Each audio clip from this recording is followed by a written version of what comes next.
I mean, I'm like, holy shit, your hair looks so fucking great right now. And you were just saying how you've been leaning into no product a lot more often, if not always. Yeah, it just was like a hard switch. I was like, cool, I'm using the Denman brush, I'm putting in the gel, I'm doing all the things. All the stuff. And then I was just like, I just got to a point where I was like, I can't. And I think it was just more like oh, I don't have time today. And then it turned out so good. And I was like, wait, what? Yeah. So it was just like, wait, this is like a really good hair day and I did nothing. And then the next time you need to do a refresh, you did the same thing. Yeah. And it turned out just as good. Yeah. I feel like there's so much more consistency in that. Yes, it's curly hair, so we're not going to be like, oh, it's going to be the same every time.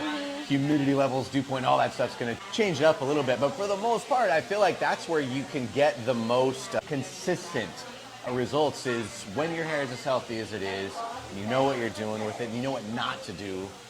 This is what's going to show up every time. And I mean, this even messy. And getting more volume too, which is like, it's not weighed down by product. Yeah. Product is great for control, but there's no sense in controlling something that doesn't need it. That's what I keep trying to push. That's what I keep trying to tell everybody. And definition's overrated. Definition's overrated. And people like really overdo definition. It looks contrived. It looks like a ton of effort was put into it. It looks very controlled. Cool, but none of those things have ever been considered hot. Yeah. They're well done, but they are not sexy. Sexy, saucy, that comes from like just not giving a shit and just so happen to be looking really good. That's everybody's favorite. That's the most attractive. Plus, it's so visibly touchable. I mean, it feels like nothing's in it because there is nothing in it. And I love that. So props on going that way. It's a strong preference of mine. Yeah, I know. I was like, oh, Dusty's going to be so excited the next time I see him. For sure.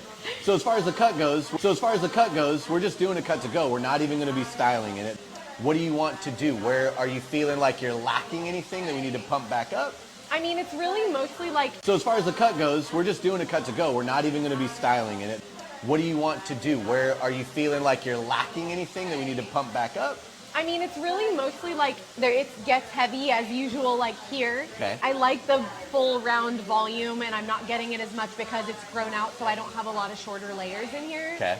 I don't want to shorten it so much, because I do kind of like a little bit of length. So I like it too. You're in a real good spot. I feel like down here, in here, sure. The little ones that are slightly disconnected, that always grows the fastest on everybody. Yeah. Plus, if you're a little less curly there, it sticks out. And if you're bulky here, then obviously coming in and doing those layers, it's only going to come right up in all this and get you some more of this.